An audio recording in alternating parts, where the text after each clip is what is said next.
Bonjour et bienvenue à tous. Nous sommes dans une communauté, la plus petite dans cette région, c'est l'UMOA. Au-delà, c'est la CEDEAO, puis l'Union africaine. Et puis, nous sommes tous dans les Nations unies. Et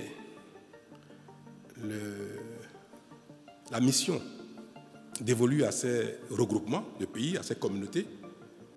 Avant de commencer, n'oubliez pas de vous abonner et d'activer la cloche de notification pour ne rater aucune de nos prochaines vidéos. C'est parti.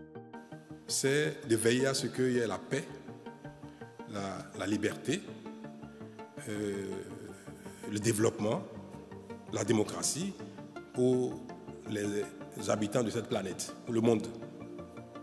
Et les institutions internationales, régionales, se sont données comme mission de veiller au développement matériel, moral, psychologique, physique des gens, mais de veiller également à leur bien-être relatif à la démocratie et aux libertés. Pareil aux Nations Unies, pareil à l'Union africaine, à CEDEAO, à l'UMOA. Donc c'est cette mission que nos diverses institutions ont. Développement, mais dans tous les sens, y compris liberté et démocratie. Et par période, les communautés conviennent de ce qui est acceptable en termes de démocratie, en termes de modèle politique, en termes de liberté, des droits de l'homme. Il a été dit dans toutes les institutions, notamment dans la CEDEAO et l'UMOA, que le mode de changement de régime politique, d'acteurs politiques, c'est pas le peuple, c'est le peuple qui choisit. Et toutes les fois qu'il y a forcing, soit par les armes, soit par des moyens non armés, mais aussi détestables que les moyens armés, ce que nous appelons les forcing constitutionnels ou institutionnels, que les communautés donc disent non, ce n'est pas conforme à ce que nous avons tous convenu de faire ensemble, de protéger, de défendre. Et on appelle les gens à l'ordre et à besoin, on met des sanctions pour les contraindre à ne pas persister. C'est ce qui s'est passé au Mali, au Burkina, Guinée, au Niger. Il y a eu des coups d'État. Dans chacun de ces pays, le coup d'État est interdit. À plusieurs raisons, au niveau de la communauté internationale. Dans chacun de ces 4 pays, le coup d'État est interdit. Mieux, vous avez dû voir que les autorités maliennes actuelles, qui sont arrivées par un coup d'État, ont mis en place une nouvelle constitution. Et cette nouvelle constitution prescrit aussi que le coup d'État est interdit. Et que d'ailleurs, les actes du genre sont imprescriptibles. Que même 50 ans, 100 ans après, on peut poursuivre quelqu'un qui aura fait un coup d'État. Ça veut dire que même ils savent que ce n'est pas bon, le coup d'État. Mais ce sont des choses qui arrivent dans la vie. Il y a des choses qui ne sont pas convenables, ne sont pas acceptables, mais qui arrivent. Parfois, ça peut être fondé. Parfois, ce n'est pas fondé du tout. Alors, c'est arrivé une fois, 2 fois, 3 fois, puis une 4e fois au Niger. Et la CEDEAO qui dit, même si les coups d'État sont arrivés 1, 2 fois, 3 fois, bon, on parle avec les gens, on dit ne faites plus ça, on vous donne un délai pour partir, et puis on essaie de jouer, la CEDEAO essaie de jouer son rôle, notamment la conférence des chefs d'État essaie de jouer son rôle pour montrer que si ça se fait, c'est pas bien, mais il ne faut pas que ça continue. Pour que ça ne devienne pas l'exercice de tout le monde, que ça ne contamine pas les autres pays. Un 4e coup d'État de la CEDEAO, si on met un 5e, parce qu'il y en a eu 2 fois ou 3 fois dans certains pays. Et nous disons, ah non, non, non, si ça continue, après, ça se passera au Bénin, ça se passera au Togo, ça se passera au Sénégal, en Côte d'Ivoire, partout. Parce qu'on voit que quand ça se fait, personne ne réagit, personne ne désapprouve, alors personne ne sanctionne. On a dit, cette fois-ci, c'est trop. Les sanctions ont été prononcées contre le Niger. Et des sanctions dures, qui en fait ne sont pas destinées à durer dans le temps. C'est des mesures, quand on les prend, on estime que, bon, au bout de quelques jours, quelques semaines, ça va se faire. Ils vont revenir à l'ordre. une semaine, 2 semaines, 1 mois, 2 mois, 3 mois passent, ça ne change rien. C'est pour ça que j'ai eu à le dire il n'y a pas longtemps que le moment est arrivé pour faire le point, savoir si les mesures qui ont été prises ont produit leurs effets ou non. Quand ce n'est pas des mesures qui sont destinées à durer dans le temps, parce que ça pose des préjudices graves aux populations, il faut être réaliste. Et d'ailleurs, le président béninois, le président togolais, nigérien et consorts, ils ne vivent pas au Niger, ni au Burkina. Donc parfois aussi, il faut être humble. Nous ne savons pas quelles sont les vraies réalités de ces pays-là. Mais nous sommes dans notre rôle. Mais peut-être dans son rôle, et parfois être à côté de la plaque. Ce qu'on nous demande dans la vie, c'est d'être de bonne foi. Et chaque fois que nous prenons une décision, que ce soit guidé par la bonne foi. Est-ce qu'au moment où cette décision a été prise, on était de bonne foi? Est-ce que ce n'était pas normal qu'on prenne cette décision? Si aujourd'hui quelque chose se passe en Côte d'Ivoire ou au Sénégal, ou ce qui se passe, est-ce que si ce n'est pas bien, est-ce qu'il ne faudrait pas que la communauté dénonce que ce n'est pas bien? Si demain quelque chose se passe au Bénin, si demain quelque chose se passe au Togo, ce n'est pas bien que la communauté dise non, ce n'est pas bien. Donc, nous sommes dans notre rôle en disant ce n'est pas bien, il faut corriger, il ne faut pas que ça continue. Mais quand les peuples, la nature, la vie ou le sort, parfois nous imposent quelque chose, il faut être responsable, c'est celui qui sait prendre acte, constater que malgré sa bonne foi, les choses ne se passent pas comme il souhaite, et dit bon, il faut tenir compte de ça. Et on a passé ce message au Niger. Je l'ai fait à titre personnel. Il dit le moment est arrivé où nous devons dire bon, maintenant, trêve des discussions, des relances, des recommandations, des sanctions et consorts. Dites-nous exactement ce que vous voulez, on va vous accompagner. J'ai dit, moi, personnellement, je suis prêt, au sein de la conférence des chefs d'État, à défendre la position qui est la mienne aujourd'hui en disant le moment est arrivé pour qu'on fasse trêve de tout ça et qu'on repart de zéro et qu'on prenne acte de ce qui se passe. Et si les autorités nigériennes nous disent ce qu'ils veulent. Parce qu'après tout, personne de la conférence des chefs d'État ne peut dire au nom des Nigériens ce qu'ils veulent. Vous voulez une transition? Vous ne voulez pas une transition? Vous voulez une transition de 6 mois ou de 4 ans ou de 5 ans? Mais dites-le. Puisque la responsabilité nous impose de ne pas statuer dans le vide. Pour statuer, il faut quelque chose. Dites-nous ce que vous voulez, on va statuer dessus et puis on va vous accompagner.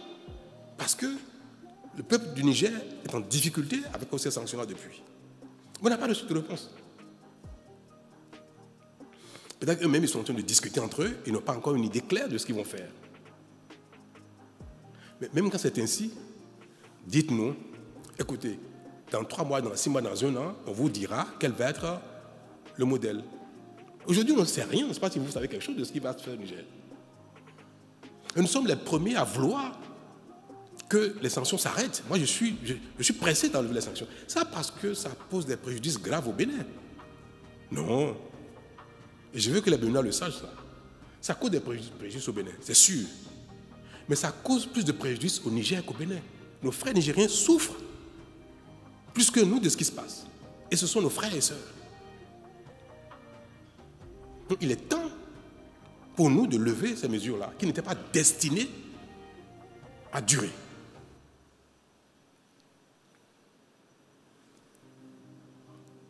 Brutalement, on apprend que les 3 pays, Burkina, Niger et Mali, sont sortis de la CEDEAO. Moi, cela m'a beaucoup peiné. Et même après cette décision, j'ai personnellement téléphoné à l'un d'entre eux. J'ai parlé au téléphone avec un des 3 présidents. À un moment donné, il faut tout dire. Et je lui ai dit, c'est pas bien. Les peuples ne nous ont pas élus pour les diviser. Moi, j'ai été élu au Bénin. Vous, vous êtes en fonction depuis dans votre pays. Et notre rôle, c'est de conduire le destin pendant un temps de la communauté globale, de la CEDEAO, de l'UMOA, pendant un temps. Mais la volonté des peuples, c'est de s'intégrer. Il n'y a pas de conflit entre le peuple du Bénin et le peuple du Niger. Il n'y a pas de conflit entre le peuple du Bénin et le peuple du Burkina ni du Mali. Et c'est vrai, il n'y a aucun problème entre les peuples de la communauté et le mois de la CEDEAO. Aucun problème. C'est au niveau des organes de la CEDEAO. La CEDEAO des peuples n'est pas en difficulté. Il n'y a aucun problème dans la CEDEAO des peuples. C'est au niveau de la conférence des chefs d'État, au niveau de la commission, de la CEDEAO aussi bien de l'UMOA, qu'il y a un problème. Parce que ceux-là sont en charge de veiller au respect des règles par notamment les autorités de ces pays-là. La conférence des chefs d'État de l'UMOA, de la CEDEAO, le conseil des ministres de la CEDEAO de l'UMOA, la commission de la CEDEAO, la commission de l'UMOA sont en charge de veiller au respect des règles par les autorités de ces pays-là. Et personne n'a dit que le peuple burkinabé, nigérien ou malien ou guinéen a fait quelque chose de contraire aux règles. Non. C'est au niveau des responsables. Donc, s'il y a un problème au niveau des responsables et que leurs homologues, leurs pairs ont constaté, on dit non, c'est pas bien, c'est pas conforme aux règles. Ne faites plus ça. Si on ne s'entend pas que ça génère un conflit entre nous, des heurts même entre nous, des bagarres entre nous, ce n'est pas l'affaire des peuples. Donc, si même ces conflits, ces différends persistent, il ne faut pas que ça aboutisse à la division des peuples. Moi, je conçois que les présidents du Niger, du Burkina disent à un moment donné, on suspend notre participation aux organes de ces institutions-là. Ça se comprendrait. Mais dire que je vais détacher le peuple burkinabé, malien, nigérien du peuple béninois, togolais, sénégalais, le problème, c'est pas entre les peuples. Or, ces décisions qu'ils ont prises sont des décisions qui séparent les peuples. Et ça, c'est pas normal. Et c'est pour ça que moi, celui à qui j'ai parlé tantôt, j'ai dit, ça allait trop loin. Nous allons trop loin là.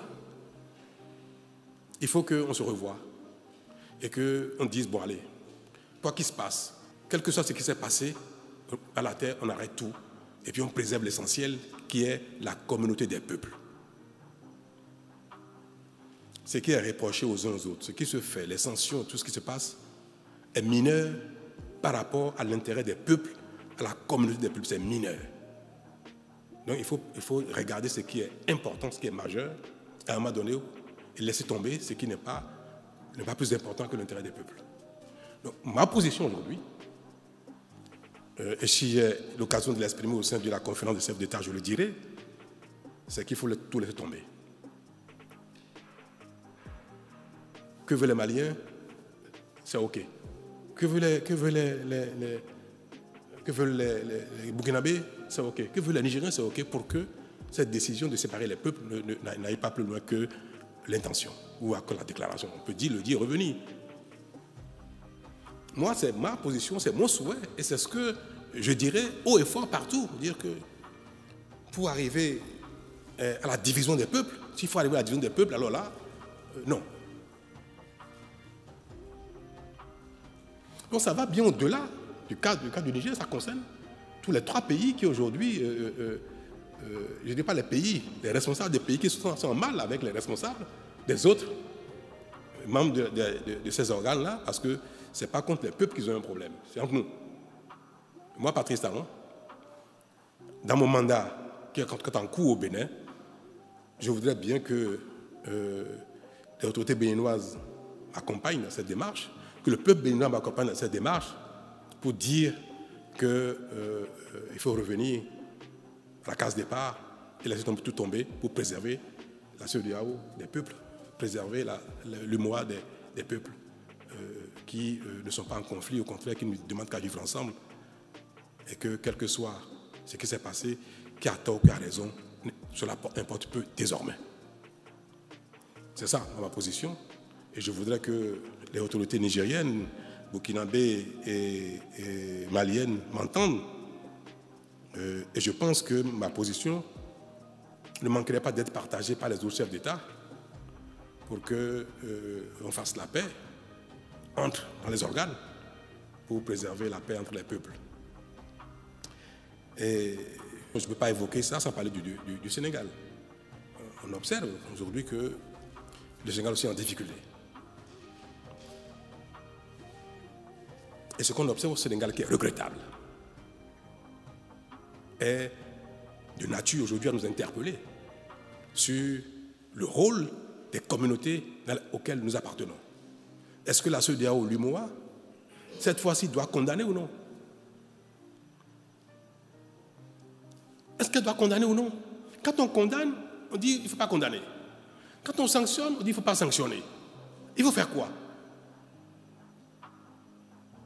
On va dire oui, mais si vous avez condamné ici, vous devez condamner là. D'accord, on l'a fait. Après le Mali, la Guinée, le Burkina, on l'a fait. On dit bon, une, deux fois. Vous savez que le Burkina n'a pas été sanctionné, du tout. Mais le Niger, oui, parce qu'on a dit à un moment donné, trop c'est trop. Ce trop c'est trop là continue. Il y a encore un trop qui vient dessus. Il faut faire quoi? Est-ce que la CEDEAO doit condamner? Dire non, ce n'est pas admissible. Non, revenir en arrière. Non, si ce n'est pas fait, voilà les sanctions. On va dire, mais il n'a pas vu ce qui passe au Niger. On l'a fait au Niger. Voilà là où c'est en train de nous amener. Donc, moi, je suis perdu un peu. Je suis perdu. Mais qu'est-ce qu'il faut faire? Si on regarde ce qui s'est passé dans les 4 pays et ce que nous avons pris comme décision, ce que ça a donné, qu'est-ce que nous devons faire aujourd'hui si demain quelque chose se passe encore dans un autre pays comme le Bénin? Ça se passe en Côte d'Ivoire, au Togo, en Guinée-Bissau, on fait quoi?